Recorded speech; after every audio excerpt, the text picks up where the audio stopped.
हर रोज एक नई कहानी देखने के लिए चैनल को सब्सक्राइब करें और बेल आइकन को दबाना ना भूलें। कनौजपुर कहकर एक गांव था जिसमें विक्रम कहकर एक गरीब आदमी अपनी मां मनोरमा और पैरों से अपाहिज पिता हेमंत के साथ रहा करता था। विक्रम का गांव में एक ढाबा था जिसका नाम था देसी फैमिली ढाबा। विक्रम बहुत स्वादिष्ट खाना बनाता था जिसे लोग बहुत पसंद भी करते। अरे भाई विक्रम, लगता है तुम्हारे पास तो कोई जादू की छड़ी है, वरना आजकल के जमाने में इतना लजीज और दिल को राहत देने वाला खाना कौन बनाता है भला? तुम्हारा ढाबा ही गांव का नंबर 1 ढाबा है मेरे भाई। धन्यवाद मेरे भाई। अरे मेरी बीवी अपने मायके गई है, इसलिए मैं इस ढाबे का खाना खाने आया हूँ। लेकिन अब ऐसा लगता है कि बीवी मायके से वापस लौटे ही ना। क्योंकि अब मुझे तुम्हारे हाथ का खाना ही बहुत अच्छा लगने लगा है। धन्यवाद भाई। ये लो, आपका मसाला पापड़ तैयार है और ये आपकी ठंडी ठंडी लस्सी। विक्रम के जीवन में सब कुछ सही चल रहा होता है। उसकी शादी एक अच्छे घर की लड़की संध्या से होती है। संध्या घर पर मनोरमा और हेमंत की देखरेख करती और विक्रम ढाबा संभालता। संध्या बाजार से ढाबे के लिए कुछ सामान लाती है, जिसमें वो एक नजर बट्टू भी लाती है। अरे वाह, ये नजर बट्टू तो बहुत ही सुंदर है संध्या। हाँ विक्रम जी, इसे आप ढाबे के बाहर लगा लीजिए ताकि हमारे ढाबे को किसी की भी नजर न लगे। अब ये शुभ काम तुम ही कर दो, आखिर तुम ही तो हो मेरे घर की लक्ष्मी। जी ठीक है। संध्या ढाबे के बाहर वो नजर बट्टू लगा देती है। विक्रम का ढाबा सुबह 7 बजे से लेकर रात के 12 बजे तक चालू रहता। रात के 12 बजे तक भी ढाबे पर ग्राहकों की भीड़ जमी हुई रहती। कड़ी मेहनत और खून पसीना एक कर विक्रम बिना रुके, बिना आलस दिए काम करता ही रहता। मेरा मेहनती बेटा दिन भर लगातार इतना परिश्रम करता है। देखना बेटा, एक दिन तू बहुत आगे जाएगा।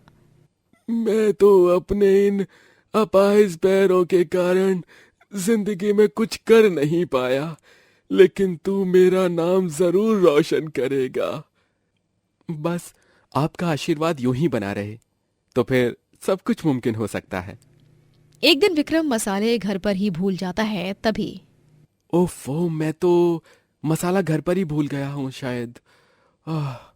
अब मसालों के बिना भी ये दाल और बाकी सब्जियां बन सकती हैं, लेकिन मैं बनाने के लिए ही कुछ भी नहीं बनाऊंगा। मुझे अच्छी क्वालिटी का खाना बनाना है जिसे खाकर मेरे ग्राहक खुश हो। एक काम करता हूँ, घर जाकर मसाले ले आता हूँ।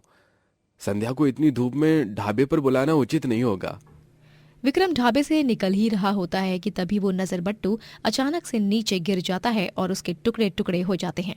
अरे नहीं, ये क्या? इस नजर बट्टू के तो टुकड़े टुकड़े हो गए। ये तो बुरा संकेत है। खैर, मैं इन सब में इतना नहीं मानता। चल विक्रम, जल्दी से मसाले ले आ, ग्राहकों के आने का समय हो रहा है। विक्रम घर जाकर अपने हाथों से बनाए हुए मसालों को लेता है और फिर रास्ते से लौटते वक्त वो जल्दबाजी में एक लड़की से टकराता है जिसका नाम प्रियंका होता है और वो सरपंच की बेटी होती है।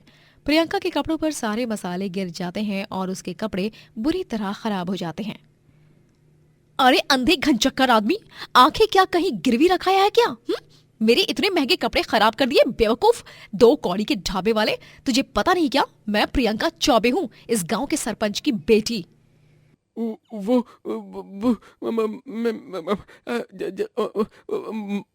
माफ कर दीजिए प्रियंका जी, वो जल्दबाजी में मुझे दिखाई नहीं दिया। अब तेरी यही जल्दबाजी तुझे बहुत महंगी पड़ेगी। रुक जा, अभी मेरे पापा को बुलाती हूँ। पूरे 50,000 की ड्रेस खराब कर दी, कभी देखी भी है? 50,000 रुपए, गरीब गंवार कहीं का। सरपंच वहां पर आता है और उसके आदमी विक्रम को खूब मारते हैं। नहीं नहीं, मत मारो मुझे दर्द हो रहा है, मैं मर जाऊंगा, मत मारो मुझे, माफ कर दो मुझे माफ कर दो। तुझे ये गांव अभी के अभी छोड़कर जाना होगा, और ये तेरा फटीचर ढाबा, इसका तो मैं अभी काम तमाम करता हूँ।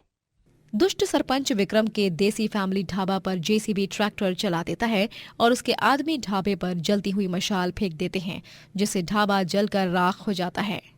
नहीं, मेरी इतनी छोटी सी गलती की इतनी बड़ी सजा क्यों दी आपने? मुझे सरपंच जी, आपने ये सजा क्यों दी? ये आपने अच्छा नहीं किया। अबे बंद कर अपनी बकवास और निकल जा यहाँ से अपने परिवार को लेकर। और हाँ, अगर आइंदा से यहाँ पर दिखा ना तो टांगे तोड़ दूंगी मैं और हाथ में दे दूंगी, समझ गया?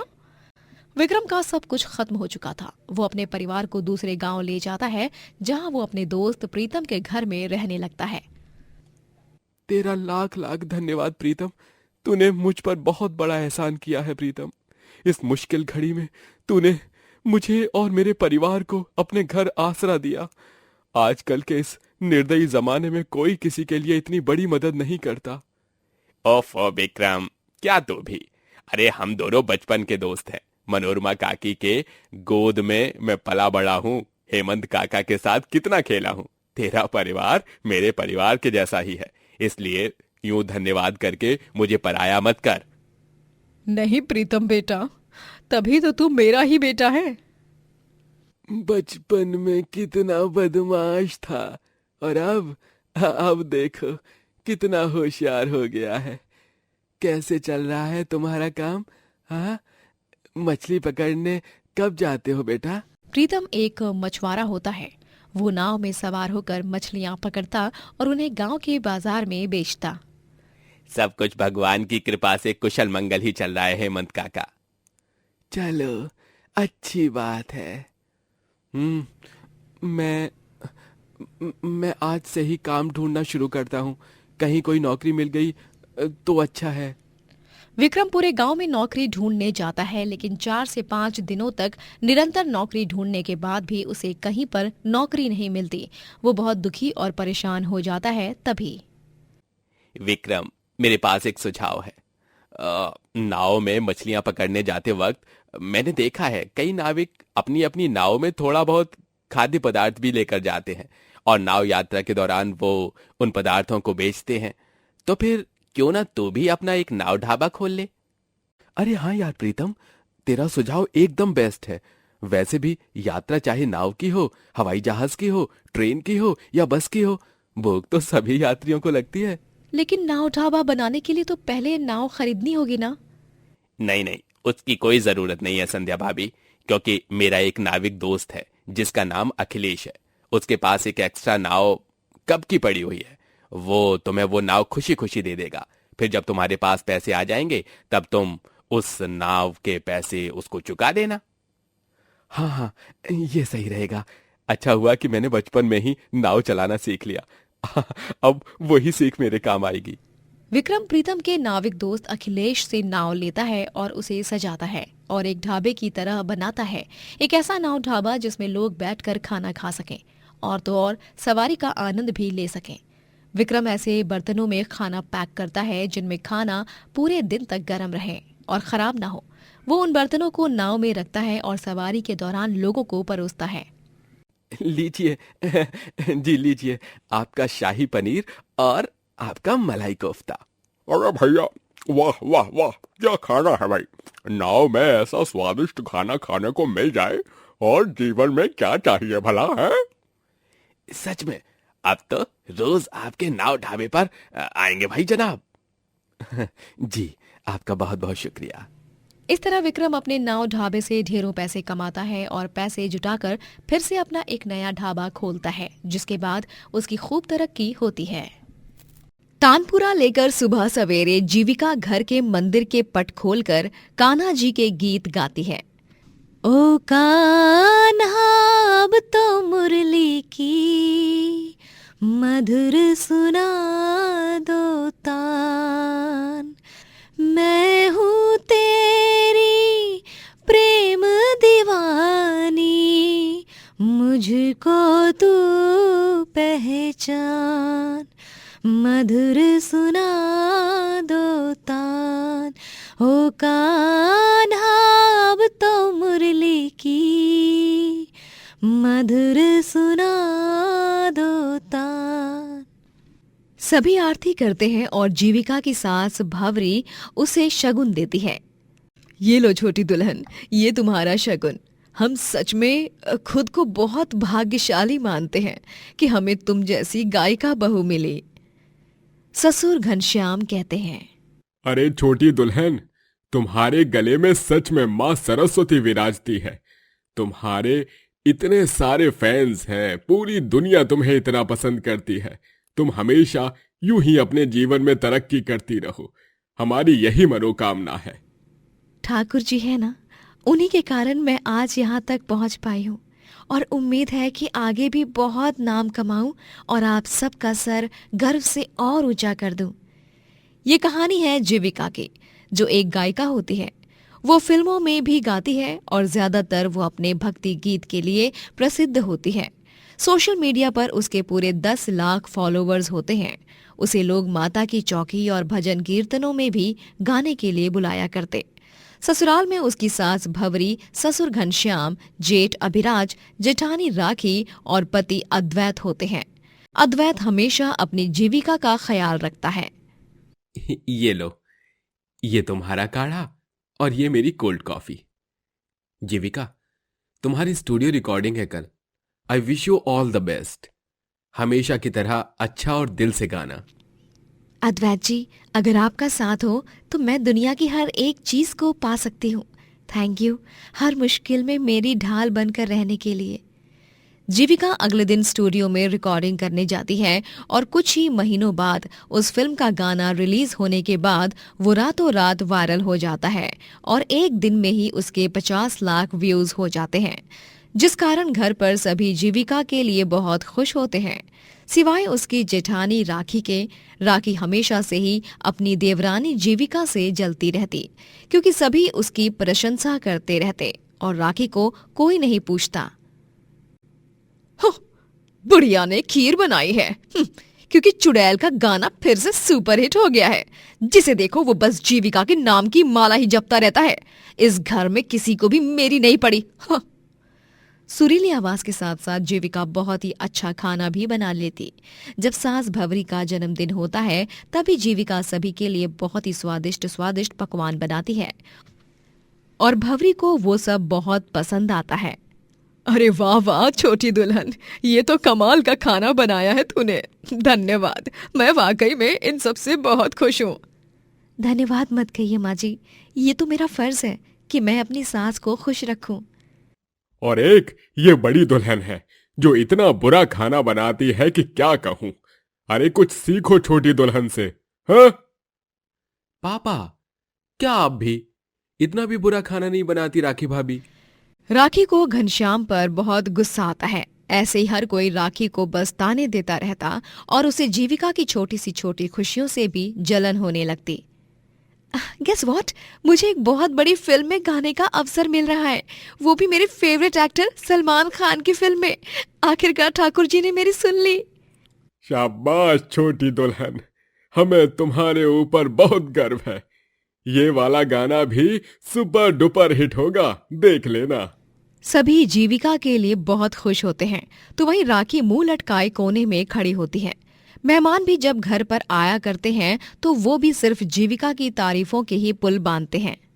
भवरी, घनश्याम तुम्हारी छुटकन बहू तो कमाल की है।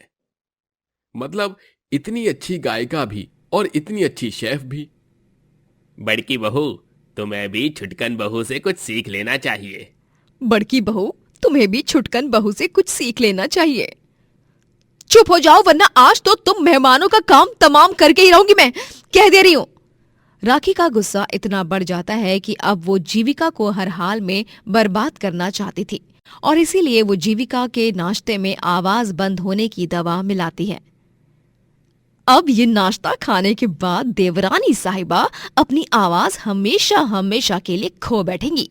फिर ना रहेगा बांस, ना बजेगी बांसुरी। और फिर सभी लोग इसकी तारीफ करना बंद कर देंगे और इससे भी मेरी तरह ही ट्रीट करेंगे।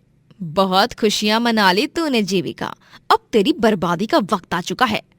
जीविका वो नाश्ता खाती है और कुछ ही देर बाद वो अपनी आवाज खो बैठती है। वो गूंगी हो जाती है। सभी ये देख बहुत ज्यादा हैरान और दंग रह जाते हैं। आ, आ, आ, आ, आ, आ, आ, आ, आ, आ, ठाकुर जी, ये क्या हो गया? छोटी दुल्हन की आवाज चली गई। अद्वैत, जा जल्दी से छोटी दुल्हन को अस्पताल ले जा। अद्वैत जीविका को हॉस्पिटल ले जाता है, लेकिन डॉक्टर्स भी कुछ नहीं कर पाते। वी आर सॉरी मिस्टर अद्वैत शाह, लेकिन आपकी वाइफ यानी मिसेज जीविका शाह की आवाज अब फिर कभी वापस नहीं आ सकती। उनके वोकल कॉर्ड्स डैमेज हो चुके हैं। नो डॉक्टर, कह दीजिए कि ऐसा नहीं हुआ है। मेरी जीविका, उसके साथ ऐसा नहीं हो सकता। उस बेचारी के साथ ही क्यों हुआ ऐसा? जीविका की आवाज अब जा चुकी थी। वो घर वालों से इशारों इशारों में बात किया करती थी। इन सब से राखी के दिल को बहुत ठंडक मिलती है। हाँ, फाइनली जो मैंने सोचा था वही हुआ। इस जीविका की सबसे कीमती चीज, इसकी आवाज ही चली गई। हाँ। जीविका हिम्मत नहीं हारती और वो ठाकुर जी का मन में नाम लेकर एक ढाबा खोलने का फैसला लेती है। जी माँ, जीविका एक ढाबा खोलना चाहती है। अब उसकी आवाज तो जा चुकी है, लेकिन उसे फिर भी अपनी लाइफ में कुछ ना कुछ तो करना है, इंडिपेंडेंट रहना है। प्लीज माँ, प्लीज पापा हाँ कह दीजिए। लेकिन देवर जी, आपको पता है ना कि हमारे घर में भगवान की कृपा से बहुत सारा पैसा है, तो फिर इतनी मेहनत मशक्कत क्यों? नहीं राखी, जीविका ने जो भी फैसला लिया है एकदम सही फैसला लिया है। हर औरत को अपने पैरों पर खड़ा होना उसका हक है। तुम तो इतना पढ़ लिख कर भी कुछ करती नहीं, कम से कम अपनी देवरानी को तो करने दो, कुछ सीखो उससे। आवाज चली गई, फिर भी हिम्मत और जज्बा नहीं गया। अभिराज एकदम सही कह रहा है। छोटी दुल्हन को ढाबा शुरू करने की पूरी अनुमति है। जीविका बड़ों के आशीर्वाद से अपना ढाबा खोलती है। वहाँ वो तरह तरह के मजेदार और लजीज पकवान तैयार करती है। सभी ग्राहकों को उसके ढाबे का खाना बहुत भाता है। अरे आप जितना अच्छा गाती थी उसी तरह खाना भी बहुत अच्छा बनाती है। सच में आप एक बहुत बड़ी इंस्पिरेशन हो सबके लिए। अरे हाँ जी, आप तो मल्टी टैलेंटेड निकली। अरे बहुत आनंद मिला आपके हाथ का खाना खाकर। भगवान आपको खूब भला करे। हाँ जी, आप तो मल्टी टैलेंटेड निकली। बहुत आनंद मिला आपके हाथ का खाना खाकर। भगवान आपका खूब भला करे। जीविका हाथ जोड़कर उन्हें इशारों में ही धन्यवाद कहती है। जीविका अब अपनी आवाज के बिना भी पैसे कमा रही होती है और धीरे धीरे फिर से अपने ढाबे के कारण मशहूर होने लगती है। ये सब देख राखी की जलन और बढ़ जाती है और वो जीविका के ढाबे को तहस नहस करने के लिए रात के अंधेरे में घर के बाहर निकलती है। तभी अचानक से घर की लाइट्स ऑन हो जाती हैं और पूरा परिवार राखी के सामने गुस्सैल आंखें दिखाते हुए खड़ा होता है। क्यों? उड़ गए होश? खिसक गई पैरों तले जमीन? हाँ, मेरी आवाज कभी गई ही नहीं थी। मैंने ये नाटक किया ताकि मैं तुम्हारा पर्दाफाश कर सकूं। उस दिन जब तुम मेरे नाश्ते में वो दवा मिला रही थी, तभी मैंने तुम्हें देख लिया था और वो नाश्ता बदल दिया था। बड़ी दुल्हन, तुम अपनी देवरानी को बर्बाद करने के लिए इस हद तक गिर जाओगी, ये मैंने कभी सोचा नहीं था। भावरी राखी को घर से बाहर निकाल देती है और जीविका अपना ढाबा और अपना सिंगिंग करियर दोनों बहुत अच्छे से संभालती है। दोस्तों, अगर आपको ये कहानी पसंद आई तो लाइक करें, शेयर करें और कमेंट करके बताएं कि कहानी में आपको सबसे अच्छा क्या लगा।